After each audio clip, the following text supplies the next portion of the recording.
I've already had my coffee this morning, so I'm on the good brew. By God, I've found it. I declare I've honestly found it. You will not believe the source of the biggest rumor in trucking today. You want to know what it is? You're going to have to stick around and check out today's Frontline. From the trenches of trucking experience and a passionate heavyweight in the Truth and Broadcasting Network. Welcome to Truckin' City News Frontline Podcast. Hosted by the most opinionated broadcaster on YouTube, BossMan.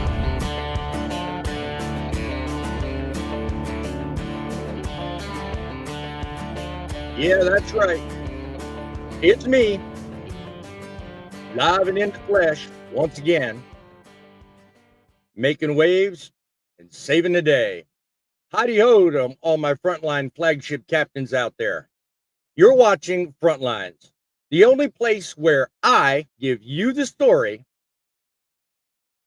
and you take control. Others give you song and dance. Others give you pomp and circumstance. I bring it to you the way the news should be. I give you truth and a hat. We talk about what's new. We talk about the view from 30,000 feet. And then it's on. You call in on our studio line, which I'll show down below here momentarily. You can prove them wrong or prove me right. Either way, it's fun. So subscribe today and join the fight. Start being the solution rather than the spectator. Today we have an exciting lineup of guests, and we have an audience that's growing by the broadcast. And I have some revealing news. I think I finally figured a solution to a problem and a source to a rumor. And up to now, I've blamed everybody else but. But that being said, I want to first invite you to become a subscriber to my channel and to the channels of the guests that we're about to talk about today. We won't steer you wrong. Reminding you that we do these shows at 11 o'clock on Saturday. We also do a evening show on Wednesday at around usually 8 o'clock called Frontlines. I also do daily shows about other news items. It's under a different name. Keep looking for us. It's called Media Matters. It is a good show. I think this whole thing is a good theory and a good concept. It's catching on quick. Today, a load of another kind.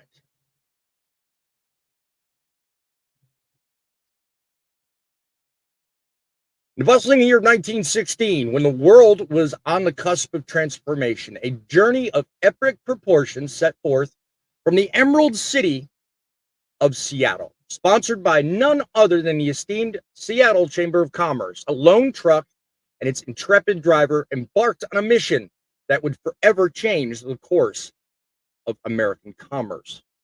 Through rugged terrains and endless miles, the valiant truck traversed the vast expanses of the U.S., from shores of the Pacific to the bustling streets of New York City. Along the way, it carried not just goods, but the hopes and dreams of a nation on the brink of modernity. Yeah, try to look that word up. For 31 days and nights, the journey of determination and perseverance unfolded, capturing the imagination of manufacturers and merchants alike. It was a testament to the power of innovation and the indomitable spirit of the American people. It was that grand revelation of this historic expedition that the revelation of highways and truck transport were born. The wheels of progress were set in motion, paving the way for a new era of transportation and commerce. So the next time you go down the road and you see a semi truck pass you, you see a box truck pass you, and you see what's going on in the cab of that truck, that driver enjoying themselves. Think back to that time in 1916.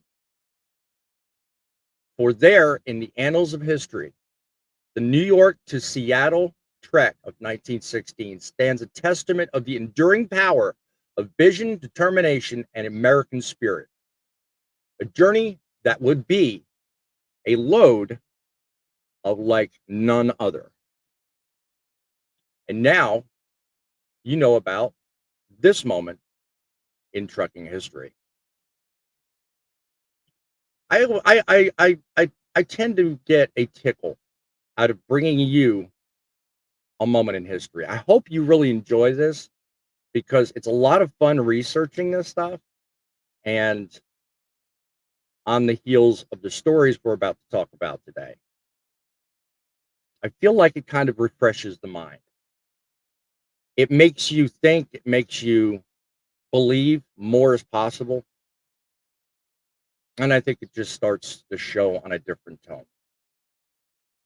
So let's bring in today's guests and talk about some trucking history. You know him and love him. He's the guy that makes you laugh and makes all kinds of quirky remarks and has emojis up, left, right, and sideways.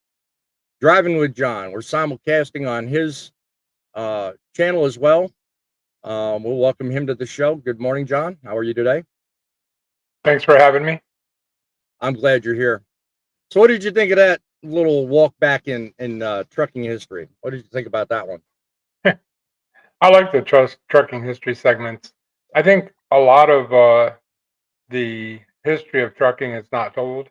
So I think it's cool that you go a little step further every week and just share a little something with us all, because honestly, it's hard to lose sight of what trucking's been in the past when we're just trying to deal with what it is now. Yeah, I mean, I've always said the best way to understand the future of an industry that you're in is by fully understanding and embracing where we've come from. I mean, everybody complains about how, we're getting so laden down with technology and regulations and all these, things in today's trucking industry. Good God, look back at the 1900s and the early times travel. There's the story I just brought up. Yeah, we've come so far. I mean, we really have. Yeah. And people just get so grumpy over that. Oh, speaking of grumpy, we've got somebody that really probably has an alternate opinion. Maybe, I don't know. Great Let's intro. see. Maybe he actually remembers this. I don't know. Let's talk about the grumpiest old codger on this side of the planet when it comes to trucking. Good morning to grumpy old trucker. How are you today? Well, let's see. I got a couple of these guys here that just insist on doing this show every Saturday morning. You know what? I love it. I get up every Saturday morning to do this show. I'm doing fine. You did miss a show, mister. Well, excuse me. I was feeling a little under the wind that day. I hear you. Gosh. Well, we all have our moments. Hell, John has even missed a show, so no one's perfect. I, however, will not miss a show. Why? Because it's my damn show. Anyway, so that being said, let's get on to the first story.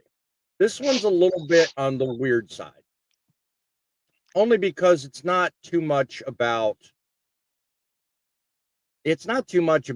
history, nor is it anything controversial, but it's a refreshing look at what I consider adaptation.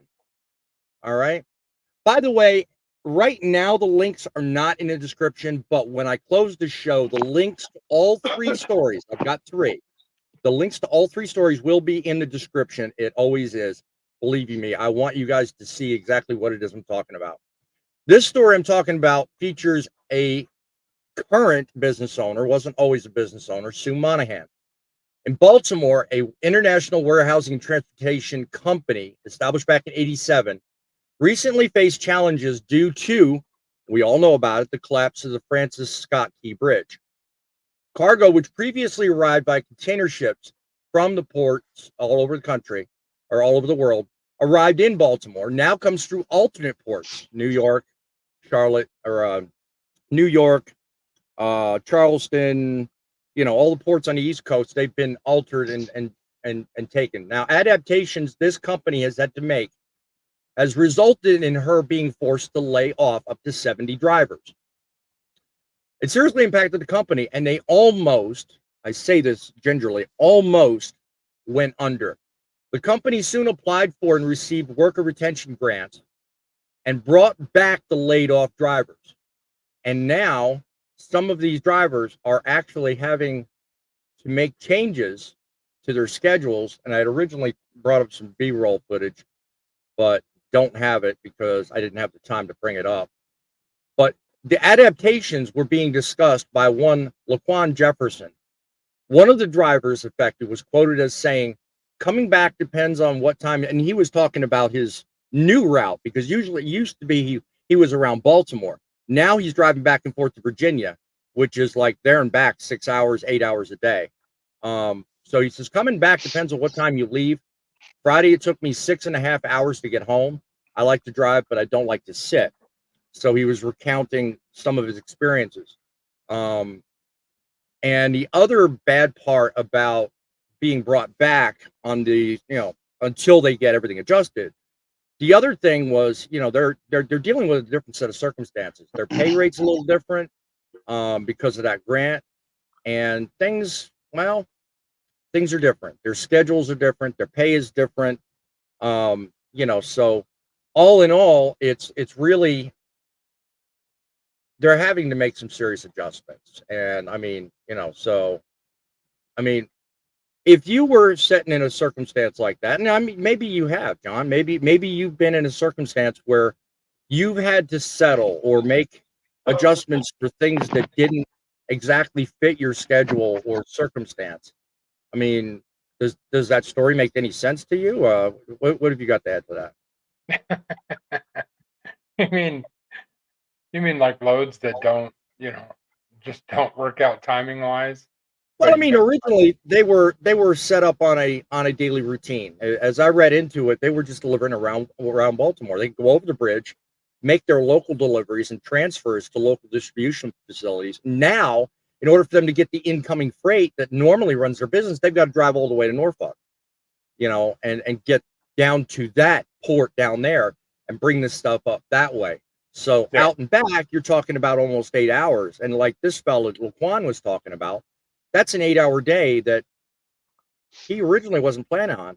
And I don't know how they're compensated, but I gotta only imagine it's probably less than what he made locally. So there's adaptation on both sides. I mean, in trucking, there is never anything set in stone. I mean, the one thing that's constant in trucking is change. There's constantly change in your routes, in your days. Even if you have a set route every single day. I have a buddy that works for UPS.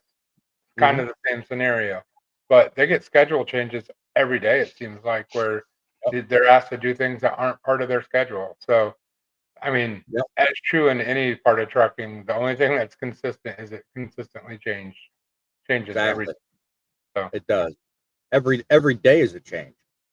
By the way, if you guys got something you'd like to add to the show, either by quote or by value, go ahead and call the studio line, 860-785-3547. 860-785-3547. If you work for a company and a sudden event or natural disaster or even just a changing rule caused you to have to adapt and make serious changes to your day, we'd like to hear about it, because, I mean, you know what? As John said, adaptation and change is part of trucking. You're going through somewhat of a change yourself right now, Frank. I understand you got to make some adaptations and some changes. How's that working out for you? Right now, not so well for me. Mm-hmm. I've got to figure out how to be able to get mobile to get back and forth to wherever I'm going to be able to park my tractor and truck, or tractor and trailer. Yep. And that's kind of a flip of a coin right now for me. Right. But you flipped that coin over a year ago. You didn't have that problem, So, I mean, in a short period of time, your situation's been put on its head. So, I mean, from that standpoint, I mean, you've got to make some changes. You've got to make some adaptations. Yes, and sometimes it's difficult. It is indeed. So let's see if somebody's got a comment or two. Yeah, I read think- Midlife Truckers. Yeah. Wait, the bridge is out. The Atlas says 695 is a good route. You two, I swear, this Atlas fight, I swear. Go back and replay a couple of lives back. I don't remember which one it was, but we had a discussion about uses of Atlases versus, GPS. Look it up. It's an entertaining conversation, to say the least. All my lives, I try to make them as entertaining as possible, but when Midlife Trucker gets involved and he's actually on screen, watch out. It's going to get real. But yeah, it's always interesting, to say the least. Yeah. Well, I'm just saying, the Atlas might still say the bridge is still there, but the GPS might turn you into a farmer's field. So the Farmer's Almanac is a good reference for that, I understand. Oh yeah, definitely. Yeah. I mean, if you want to know weather trends, the Farmer's Almanac is the way to go. I'm just saying. Right, there you go. We're going to move on to story number 2. This one's a little bit more controversial because, well, it's getting a little bit of airplay. I mean, nowadays, think about it. Today's economy, you try to be as nice as you can to people. But that only goes just so far. This chick over here, she's going quite viral. As you can see, the video on her far left is quite a self-explanatory video, really, when you think about it. People are split in their opinions. There are some that are saying she's a Karen, that she's in your face, that she's just like the lady in the neighborhood, that she's just annoying, that she had no business getting out of the truck. Others are saying she was justified. I mean, this whole video is getting a lot of airplay. Mother Truckers talked about it. Boneheads Truckers talked about it. So I figured it took a couple of minutes of my time. I figured it would be worthwhile sharing it with the audience and having a discussion. I mean, honestly, when it comes down to it, this is what she did. And I'm only going to play a couple of seconds of it because there's a little bit of coarse language at the end. But this one right here, let's get perspective on what we're talking about here. You don't move your tandems in front of the scale. I'm not in the scale now. You're blocking the scale. I'm moving. I'm just moving. You just pulled your pin. No, You're trying to move your tandems. No. Move your ass off the scale. You shouldn't. Okay. That by itself is risque, but I'll let that go. That having been said, okay, I think personally, and this is just my opinion, I personally don't believe directly in front of the scale is an okay place to park under any circumstances. If you've got to adjust your tandems, there's nothing wrong with leaving the scale. And as she pointed out, you saw the camera pan left, there was an empty and vacant spot. My guess is that parking lot was designed that way for that very reason. You have enough room to turn. I mean, yeah, if you got huge oversized loads, it's kind of hard to do. You got to make exceptions. Okay, no problem. But dude, a regular box truck, reefer or not, I don't care.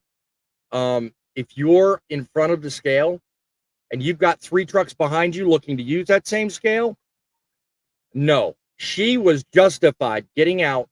And if nothing else, forget the camera, raising hell with the guy. What about what say you on that, Frank? What would you do in that circumstance?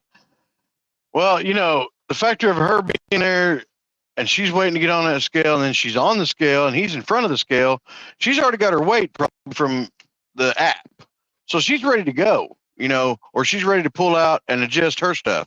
With him being parked there going in and getting his ticket, no, there was plenty of places he could have pulled and done all that adjusting and then went back around and rescaled if he needed to. That don't fly with me. I mean, if I know there's no one behind me and I know there's, that I'm going to be good, I'll do it there. But I check, I make sure. But if I got somebody waiting, I'm moving. I don't care if I got to adjust my weights or not. I'm moving. But if there's nobody there, nobody waiting to get on there, I'll adjust it real quick where he's sitting at, in front of the scale. And then sometimes I'll back up on there, make sure my weight's right and get out of there, But if he's like him sitting there and they got 2 or 3 probably waiting to get on there, no, that's just not right. Right. I agree with you. I agree with you. I'm putting in the StreamYard link on all the channels, on all the venues. If you want to join in on, because I had June ask for the link, if you want to join in on the conversation and come in as a panelist, just like you see here, click that StreamYard link I just put. It's also pinned at the top of the chat. By all means, come on in and join the fun. We'd certainly love to hear from you and hear what your opinion is.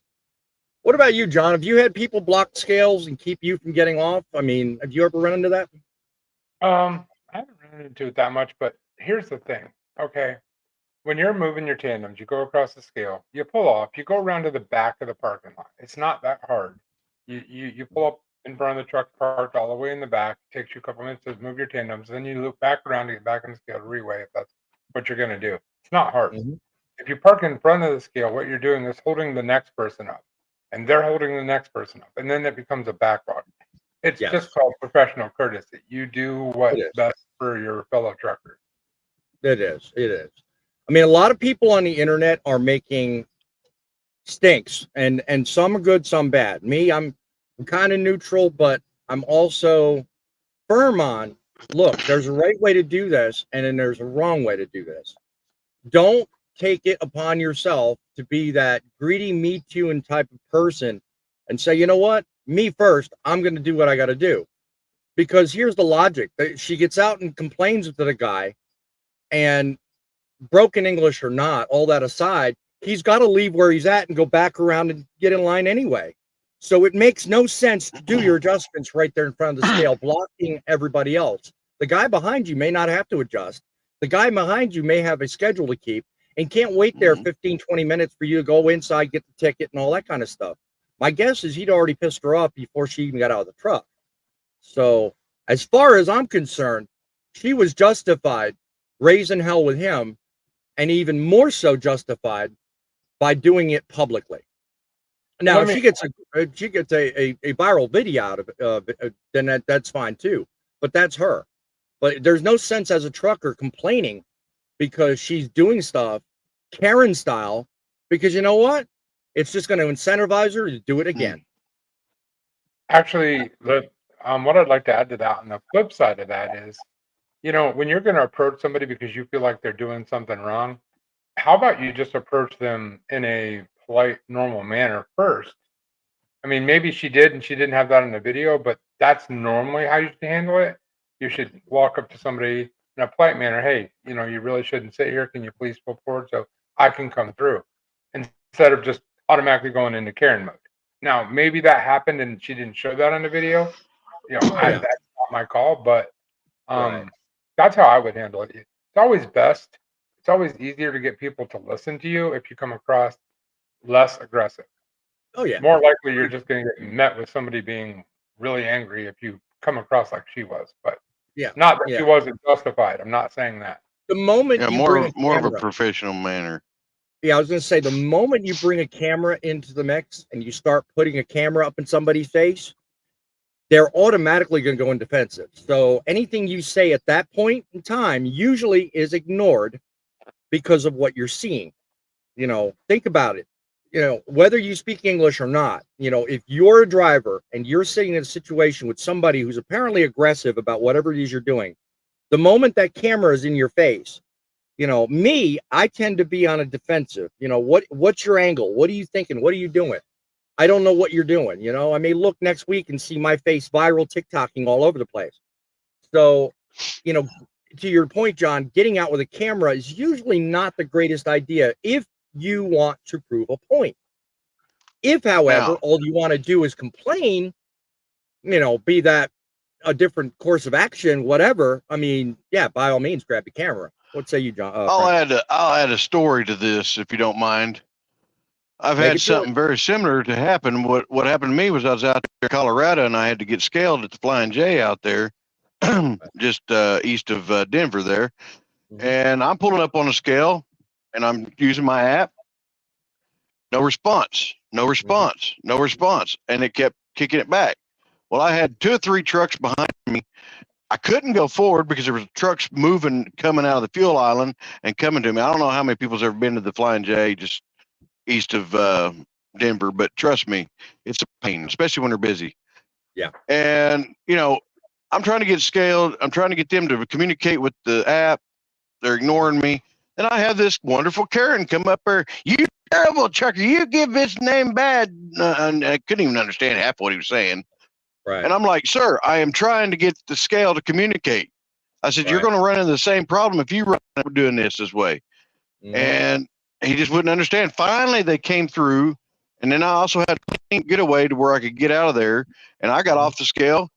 I went around where I could adjust my tandems and it got back on the scale.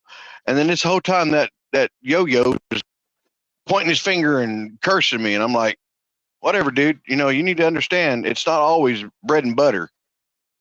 Yep. So Kirk Bodine says, I don't know what to think. Well, you know what, Kirk? It's probably the best place to be, because I actually went the extra mile of actually looking up the site, which is half the reason why the banner, the image is up here the way it is. I actually did some research, and the first 2 videos that you see here are actually well thought out videos, I think. The one, obviously, with the guy in front of the truck, that's the video itself I just previewed for you guys. The other 2 next to it are her responses to people commenting to her, and to listen to her, she's actually very smart. I don't normally push people's channels if I've never met them, but in this case, I'm kind of impressed and actually listened to her talk to other drivers. She's quite smart and she's very intelligent. So I'm sure that just by looking at some of the videos on her site, she strikes me as a very mild-tempered person, non-Karen-like. So I don't know. You guys can look at her thing and tell me what you think on a later video. But, for right now, I think personally, I think she was justified. What's her Any TikTok last- handle so that people know if they want to go check it out? You're talking about for her? Yeah. Okay. Smart idea. Yep. Her TikTok handle looks like TANAHA. I don't know how to pronounce that _. But that's where you can find her if you want to look at her at her channel. Clearly, the first 2 videos are very viral. They're currently trending, obviously. Didn't really look into too much detail about the other videos, but she does have. I watched a few of them. She does have quite a few well-informed and very useful responses. Because I think her thing is she just replies to people that comment on her videos or whatever the case is. Right. I don't know what other platforms she has. But I will say, she's not a Karen. She's far from it. There are others on other platforms and other channels that have made that claim, but she's not. I don't think she was a Karen. I think she was justified. Any last thoughts, Frank? Or we move on to the next story? I'd move on because I already told my story. Well, you seem interested in saying something else. I just want to make sure we covered that. Anyway, so yeah, moving on to the last story. The pedestrians just whatever. I'll try that word someday when I got enough tongue to do it with. Trucker shortage, a big mystery or a big myth? Well, today we're delving into this topic because, well, it's been capturing a lot of attention. But let's do it from a critical mindset, okay? There's been talk about significant driver shortage for years, reportedly hitting record levels this year. But no, let's just wait a second. Where exactly is this information coming from? This article that I'm referring to today, in fact, was published a couple of weeks back. And I'm going to ask, should we accept what we're seeing just at face value? Or should we actually dive into more accurately where the source is coming from? See, up to now, I blame the media.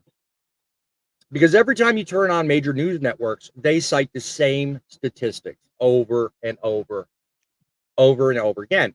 It's always 80,000 drivers. We need, so many more. I mean, the numbers are just all over the place, but 80,000's always been a standard metric they go by. Well, according to some in the industry, like a gentleman named Ken Pratt of Pratt Trucking, he feels the problem with the shortage is a demographic one. He says many drivers are older and nearing retirement, and therefore not enough drivers are coming in from the younger demographic to replace the older ones leaving. My thing, and that's what this story says, if you read into it, again, the links will be in the description at the close of the live. My thing is, I don't think there are that many older drivers to affect a demographic that spans over 3.5 million drivers. And that number varies as well. That number changes quite a bit. So here again, here's a little snapshot of a part of what one of the people talk about in terms of this story, and seems to fall right in the face of the usual narrative spilled out by most when it comes to the story in trucking. Express. The problem is that most drivers are close to retirement age and there aren't enough new drivers to replace them. The problem is forcing trucking companies to really incentivize the job. You can actually make money getting your CDL license in St. Joseph. Now, that being said, the rest of the story goes on to talk about the problems resulting from the older drivers leaving and not enough younger drivers coming in. They reference the younger drivers from the perspective of 18 and 20-year-olds. We've already been down that rabbit hole. Go look at my future or previous lives and see where I stand on that. But are there really that many problems with the industry that we're failing to incentivize people not only to train, but to get them in? And get this. This story also says, and here's where I'm going to leave the room open for discussion. The story clearly says the ATA claims we need over 1 million new drivers in the next decade. Now, while that may be true, if you're a forecaster, you see a need for it, please tell me where this need is. But I'm going to question the number. A, is it inflated? And B, what is their motive? Why are they doing this very thing? And from that, I want to open the discussion and debate. Is the American Trucking Association seriously misinformed? Okay. They put out an analytics that said they analyzed a 64,000 driver shortage yet last year. And this year, it's going to reach a high of 82,000. Now, that's different than the numbers the media spits out. Not by much, but it's different. But I'm firmly entrenched in, from what I've read, the ATA is now the leading source of the myth behind the trucker shortage. So let's bring this up and let's put a cap on this, shall we? Because I don't know about you, but I'm sick of hearing about this shortage. It's really irritating me because you know what? From my perspective, we have an overcapacity. We do not have a shortage. We have a problem with there being too many drivers. Hence the reason why the rates are in the toilet. So what do you think, Frank? You think the rates are in the toilet because of the ATA, or do you think it's just the fact that we got just too loose of a set of rules and just anybody with a pulse can join the industry? What do you say? Well, I'll start this off with whenever I began trucking 24 years ago, they said the same thing. All these older elders are retiring, they need to fill them and all that to keep the trucking going. There wasn't a shortage back then. There's not a shortage now. It's just too many trucks and not enough freight. Right. And it's getting worse by the day. It really is. And Amen. Too many Go trucks. ahead. It's just too many trucks is bottom line. That's my call on that. And to hear people like the ATA through this article anyway say otherwise, I think is preposterous. I really do. What say you, John? There is a lot to go into here. Yep. I'm actually going to use that comment that you have highlighted right there. Go He ahead. says, By all means. he says a carrier has to have to have a shortage of drivers. You have to have open trucks and loads that do not move. Well, in our current condition, there may be open trucks, but there are no loads that aren't moving. There are not enough loads for the amount of drivers we have. So Yes. just by that one comment, you can disprove everything right there. But Right. beyond that, this is a BS, stupid conversation that politically is put out there that really is not in touch with reality. We are not in a shortage. If anything, we're actually in an overage right now. And I get what they're saying. Older drivers are going to retire. That may be a possibility. They've been saying that for a lot of years, but the older guys haven't been leaving. And I can tell you right now, if they want to bring younger guys in, there's an easy solution to this, and it's not offering them incentives to join CDL school. It's the first 2 or 3 years that you start driving, you're so grossly underpaid that you don't feel like the industry is worth it. Yeah. And then you leave, and then Yeah. you don't realize that after that 2 or 3 year first period, you can make pretty good money as a truck Yeah. driver. But Yeah. it's hard to get past that first 2 or 3 years because we have to provide for our family. So Yeah. honestly, if they really wanted to fix the driver shortage per se, then that would be how they would handle it. But there is no shortage. It's Right just a right now in the industry, the pay scale for drivers is really all over the map. Because you got, just like Midlife says, on one hand, there is no shortage of drivers, but then go on and say it's a pay issue. To his credit, pay is a major problem because on one hand, you've got one company that says, I'll pay this, but then you've got another company competing with him that says, I'll do this.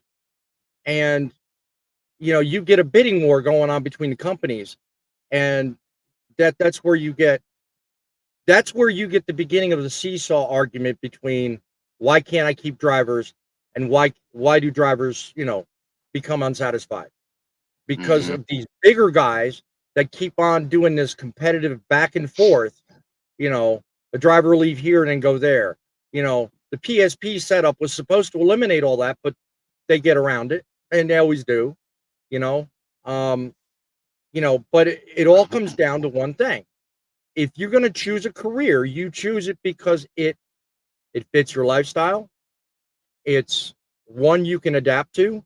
And as in the case of our first story, you're able to handle changes that come your way.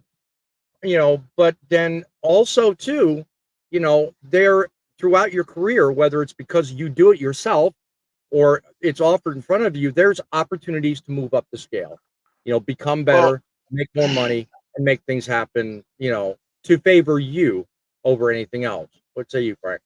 To add to this story a little bit here, whenever I was saying that, 24 years ago, there was the same issue basically. States like my state here in Oklahoma actually provided a tax write-off to these big corporate companies to send these kids or send these students, we'll say, to school, truck driving school. They just sign a contract with them and then come to work for them for X amount of time, which was usually about a year. And that's what they're trying to do again. And it's not something that's going to work totally, because there's going to be a lot of these young guys that get in it and find they don't like. They're going to be, stuck with a bill that they can't afford, because that bill goes back to the person if they drop out before their program's up. Yeah. So, it's not going to turn out as well as they're thinking. Yeah. Yeah. I mean, I'm gonna highlight the comment that Tom left down at the bottom. He says, "No, the ATA is spot on. Over a decade, they'll need about 1 million drivers." Let me clarify something, Tom. I said earlier in the intro, leading up and reading into the story, yeah, forecasting is somebody's job, and there's someone at an office somewhere that's forecasting a business model, a projection of growth, or some setup somewhere that says business will boom. And yes, every low has a high, and we're currently working through that right now. But 1 million drivers, come on, we already got 3.5 million. And I don't even think that statistic's estimated correctly either. I think we're probably a little more than that now. but $1 million's quite a bit. That's nearly 20% of our current market, and we're now already saturated. Now, bear in mind, Tom, a decade's a long way off. 10 years is a long time. That equates to about 100,000 drivers a year. I get that. That's a lot for an industry. Okay. It's said that currently, as far as carriers anyway, on a monthly basis, we're losing between 1,000 to 2,500 per month already. Now, we're losing, not gaining, losing. So let that go. Let the market bottom, let it equalize, let the equilibrium take hold, and then let's talk about what's coming up 10 years down the road. Whoever's making these forecasts, Tom, I'm sure they're doing it with every good intent, but I seriously doubt they're using the right information, because for the ATA to come out and say that and use that as a basis by which to make their recommendations to Congress for all the rules and laws you see, I think it's wrong, because I think in a decade things will look completely different than they do today, and I think that everything in terms of the market anyway will be flat on its freaking head. What say you, John? Yeah, I got a lot to say about this, so give me a minute if you don't mind. Go, So take time. I actually am going to agree with him on that. Let me explain to you why. In a decade, you got to take every driver right now that's 50 years old or above. Sorry, my dog might be jumping in the screen here. No. Take care. Do what you got to do. If hang on, sorry. All right. You take every driver that's 50 years old or older right now, and now 10 years from now, they're all in their 60s. Okay, I guarantee there's got to be close to 1 million of those. That's retirement age, guys. Like, I don't disagree with him on that one. I do believe in a decade we probably will need 1 million drivers. That's 1/3 of our current driving population. I 100% agree with that. And while you're talking about that, John, also remember too, the statistics I named earlier talked about the carriers that are leaving the market. Okay. No one's mentioned statistics, and I have not even thought to look to find how many are actually starting up. I don't know what the statistics behind startups are.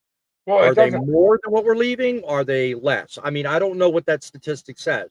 You don't know where the market's going to go. So you don't. I mean, Exactly. But here's the thing: if we just take where we are right now, which is at a low, by the way, and we're a little over in drivers, I agree with all of that, because there is no shortage as of right this second. But in a decade, when you lose probably 1/3 of your workforce, even if we are where we are right now, you're still going to need a heck of a lot of drivers. 1 million drivers, I don't think it sounds like a lot, but it's not as many as you think over 10 years. That's like what, 100 grand a year, I think he said. And I agree with that. 100% agree with that. Where I'll disagree with him is he said, I oddly don't feel, grossly underpaid. Well, not your company can't hire every new driver that's on the market. There are companies as a new driver, you can come out and make exceptional money. Okay. Not saying that's not a possibility. And you know what? I don't want to lead anybody wrong, but one of these channels, not on the screen, but maybe in the comment section, I think they're going to be making a video about, how to look for a new company. You probably should watch that video, because I'm not going to tell you anything more than that, because I don't want to leave it out there for other people to copy them, because it's a great idea. But I'm telling you, if you're not careful, you will end up signing up with Prime, with Swift, with Ego Holdings, whatever you want to call them, all those different companies out there, and you're going to make 40 to 60 cents per mile, which doesn't sound 60 cents per mile. Doesn't sound horrible, but I'm just telling you, you can make a lot more than that if you keep your record clean 2 or 3 years, even if you do start with one of those. And then in 2 or 3 years, you can make more money than that. But you have to be willing to serve your time. Now, if you can get in with one of those great companies at the beginning, do it. More power to you. Do your research. Make sure that you do the right things and find one of them. But if you can't, then just know. Like when I first started, I was making under $1,000 a week as a truck driver. I mean, I was willing to take that hit for a couple of years to learn my industry. Yeah. But then too, then to realize, getting into. then to realize as well, Tom, too, he says down, if businesses do not change at all, they will still need 1 million drivers in a decade. I get it. You want less drivers, so you make more. It's not just simply that cut and dry. It's just like John just said a moment ago. When you think about the industry overall, a lot of these statistics are set up and baked in an average, so to speak, an average, a mean, however you want to look at it. Industry wide, though, an individual like yourself, you're cut out in a specific niche or sector. This whole argument may be different for you.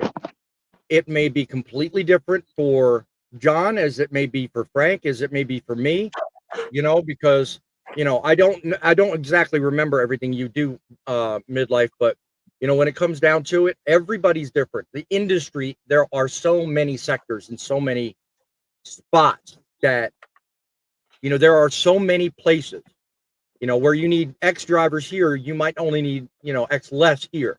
Flatbed versus reefer.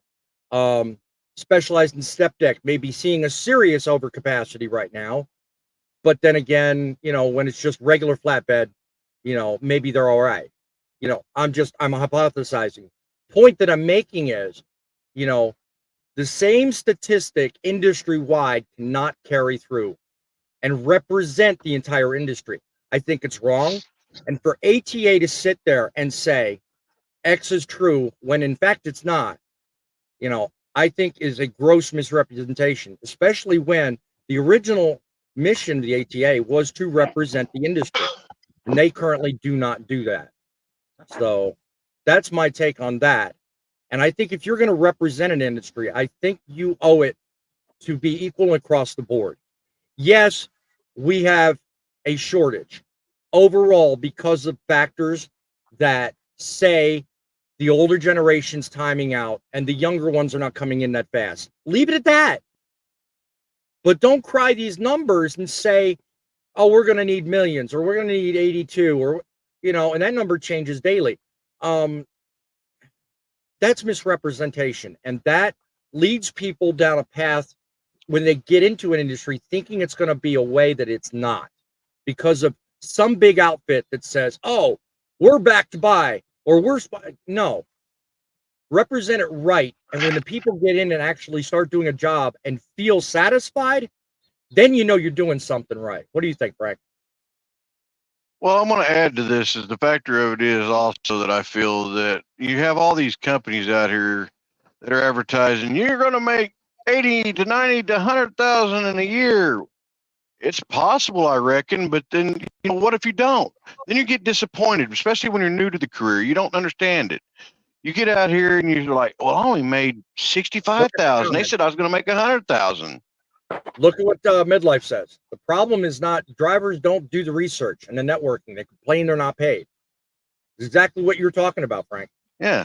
A lot of people just take at face value what's being said to them. They don't do it. Well, they don't do the research.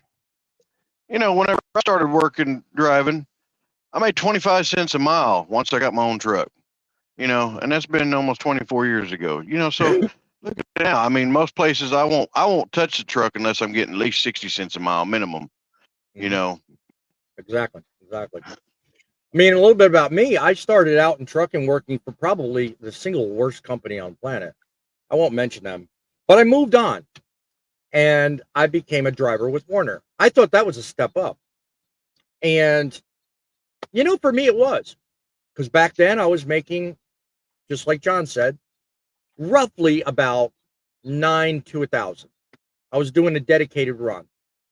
And back in 2014, when I started that run, I started trucking in 2012. Back in 2014, I thought that was a catch me out, man. I'm making good money. I'm doing great. Yeah. Well, sooner or later, I discovered I wasn't making crap. The company basically tried to sell me the bill of goods on this dedicated route, but it didn't tell me the finer points about the money. And I soon found out the money was elsewhere in the industry. So I then decided to do it myself. And I'm glad I did. Because for me, anyway, I can't speak for everybody else on this panel, but for me, anyway, owning my own truck was the single best decision I could have made. because I got to then see, A, it's always better to do your research before you jump in, to Tom's point, and B, there is money in the industry. You just got to be smart enough to look and keep your sights out for where it is. So doing research, to Tom's credit, is everything you should do. Don't just take face value that Chris Spears says we have a shortage, or Pete Buttigieg says we need drivers. You know, just because these big reps and representatives say it's so, doesn't mean they're right. What do you think, John? Yeah, I really want to focus on a couple of these comments that, they're poking at us a little bit, and I get it. I mean, Midlife says, I'm leaving in a decade, John's leaving in a decade, Frank's leaving within the decade. I would include Steven on that too, is probably leaving in a decade. But I will say that, our current pay is no different than it was 5 years ago, but our inflation has been. So really, even the experienced truckers are making less money now than they did 5 years ago. Not that I'm not complaining. I'm not saying we're not making enough. I'm just saying, in comparison to the standard of living and the economy, we're making less. So we might not be done with it in a decade. We might need to keep driving into our, silver years or whatever they call those things that I won't get to. And as for being a shortage, right now we don't have a shortage. I know Midlife isn't going to agree. Right now we don't have a shortage, and it's not because I want to make more money. It's just common economics. If there's not enough loads and there's too many drivers, yes, we're going to make less, which also means there's too many drivers. If there's less drivers, we're going to make more. That's true. Yep. But in the same thing, there's more loads. So it's common economics. Right now, there's no shortage. Even when we were making buku bucks back after the illness went around, there wasn't a shortage then either. There was just a large amount of freight. And that's why we were getting paid so well. Now, I know Midlife's going to go off in the comment section about this, but I'm just saying that's the truth. The truth is, as we retire, as us older guys move out and the newer guys come in, they're going to have to fill some shoes. And when they do, it is filling a spot. And I don't think 1 million is that far off. I bet you 1/3 of our trucking population right now, over 1/3, is 10 years from retiring. No joke. So I would agree with that one. And then forecasting. I will agree. Forecasting in every industry. It's not just trucking. I agree with that too. He put that in the comments. I'm not saying they're wrong. I'm just saying to push a driver shortage at our current state is ridiculous. Well, and here's where I think my argument started, and I think we're going to probably wind up leaving this because, first of all, I've never been a fan of the ATA. My reasons for that are another live and another video entirely. But having said that, I'm of the opinion that when it comes to representing the industry, the ATA is the last credible source I'm going to fall to. Now, that having been said, I've not noticed them changing views or numbers very much. The media, on the other hand, they're famous for it. Every time you turn around, they're changing numbers. Why do you suppose that is? Why do you suppose every time you turn on CNN, they lean on that $60,000 statistic? Then you turn over to MSNBC, and they turn on, the heat with the million statistic I mentioned. They'll all say the same thing, but they'll all say it differently, and the numbers constantly change. Why do you think that is? What do you think is behind that, Frank? Well, my opinion, as Grumpy Hodger's going to say, they were after the ratings, if anything, on that deal, because it draws more attention because more people are like, oh, really, 1 million drivers are short? I mean, that's kind of what they're after. Once again, we're not short on drivers. And as far as me, as long as I can pass the physical and can drive one, I'm driving. Exactly. Yeah. What about you, John? What do you think is behind the change in numbers? I don't think it's I I think it's a political play right now, but and I'm going to go back to one other point real quick. I'm not pointing out pay as being part of the driver shortage. People that drive a truck professionally, yes, we do it for money, but money isn't the reason we do it. Like, I didn't decide to go into trucking because I thought I was going to become rich on it. It was because I was something I always wanted to do. I know that's for midlife trucker. I know that's true for him. I know that's true for Frank when he started, the grumpy old trucker. Right. I'm pretty sure it's also true for you. People that get into truck driving as a career, not as a job, they don't get into it for the money. Yes, we want more money. No joke. No lying about it. Everybody's going to complain about it. You never make enough money, no matter what industry you're in. So, but to go back to what you were saying real quick, I don't know. I think you guys pretty much already filled all that in, but a midlife trucker is really poking my buttons right now on the comment section. I really want to respond to each and every one of these things. Like the one comment says, Walmart's hiring, KAG's hiring, GP Transco's hiring, RTS is hiring. They're all hiring. Well, let me see. True. He just listed Walmart, which is all of their own freight. And by the way, they don't hire new drivers. KAG, I know nothing about. GP Transco, I'm not familiar if they hire new drivers or not, but there are some things you should probably want to do some research on GP Transco before you jump in there. Yes. In terms of before you start saying companies are hiring, you need to know why they're hiring. Maybe it's because they're hiring people that are in and out, day in, day out, leaving next day type of thing. Revolving door. Reason. So yeah, retention can be an issue with people, especially when you tend to hire people and suddenly discover, okay, it's not what they advertised it to be. My take on the reason the numbers keep changing is simply this: there's a shell game going on. Much like the screen before you, they keep changing up the circumstance and they keep making up statistics that fit their story. Whether you're talking about Walmart, whether you're talking about the media, whether you're talking about just any issue at all, anywhere, it's always a shell game. The media is famous for playing it. They constantly do it all the time. And it's never going to change. The media will always side with the one entity that contributes to their storyline, their pocketbook, and everything that they do constantly. So no matter what way you look at it, I say it's a shell game. There are others in the industry that don't look at it that way. But what do you think of that concept, John? Do you think a shell game concept is part of it? Can you explain what you mean by a shell game?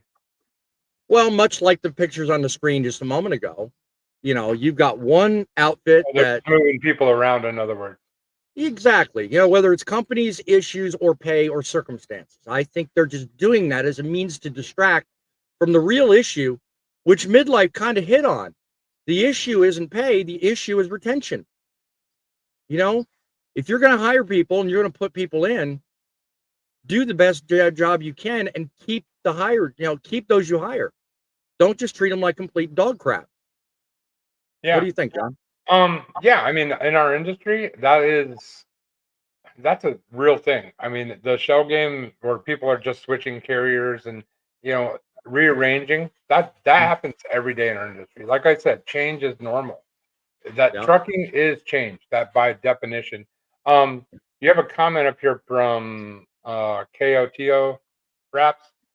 Highlight that one for me. I want to talk about it for a second, if you don't mind. KOTO. It's probably something on yours. Here, I'll do it. Oh, I can't. Yeah. I can't see which one you're talking about. Got it right there. Oh, as a CDO, he's been looking for work and hasn't been able to secure a job recently. He came across an opportunity where he'll get paid under the table, potential risks. First of all, I want to say, if you can't secure a job in trucking, there's probably two reasons for that. The first reason is your driving record probably isn't good. that's the number one reason why people have trouble securing employment in trucking. The other reason is something in your personal life is holding you back. Again, that's not something that, I can comment about. But as for working under the table, I would say don't do it. The reason why is if that ever gets revealed to the IRS, and I'm not a financial aid, and this is just my opinion, I'm not giving advice, but I would never do that personally because if that ever comes across the IRS, you are going to end up going in jail for the tax bill that you're going to owe. Yeah, not to mention too, there might be some potential implications being under the table in terms of regulations. So if I were you, Cato, to answer that one, I would look at the Jeffrey Keller handbook. I'd really look at it, and also look at some other regulations because, if we're in an industry, number one, I want to be paid what I'm worth. Number two, I want opportunities that you're never going to get if you're paid under the table.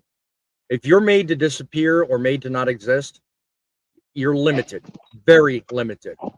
And I don't like limitations. So let me add one more thing. Say again, John. I just want to add one more thing to that. And I don't do this very often, but I'm going to put it out here, and hopefully, Steve, you're okay with this. Tell your friend if he has a clean record and he doesn't have any skeletons in his closet personally. What I mean by that is, DUIs, drug arrests, tested positive on a drug test, anything like that, and he has a clean driving record, no accidents or anything. Email me at Driving with John today. Send him my email and have him email me. We'll see. Maybe he's just not looking.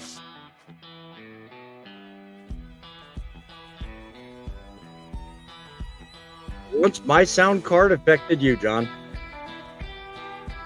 Started the music and it kind of bled you out. You want to repeat that last sentence so our friend hears it? I won't do it on screen, but I will do it off screen. Have your friend email me, and if he's got a clean record, Driving with John today at gmail.com. He's got a clean record and no personal skeletons. Maybe I can help him out. I would rather not see someone put themselves and their family at risk by going under the table. And right, yeah. Makes complete sense. I get that. Look, guys, at the end of the day, I don't know about you, but the media has a problem. And until they work it out, Trucking City Media, we're here. Together, we can make trucking great again. I don't know about you, but I don't believe this short is crap. Truckers aren't just surviving. We're thriving. We're out here making things happen day in and day out. Keep on looking here for more on this myth and other stories as well. Also, check out Driving with John and Grumpy Old Trucker. Their channels are equally as informative and entertaining. Be sure to check them out. We're here every weekend, Saturdays at 11 o'clock. Remember, this is BossMan reminding you, truckers are people too. We operate these trucks. It's the truck that make the deliveries, but it's you that make the difference. Until next week, remember, guys, keep the faith, keep it real, and keep it rolling.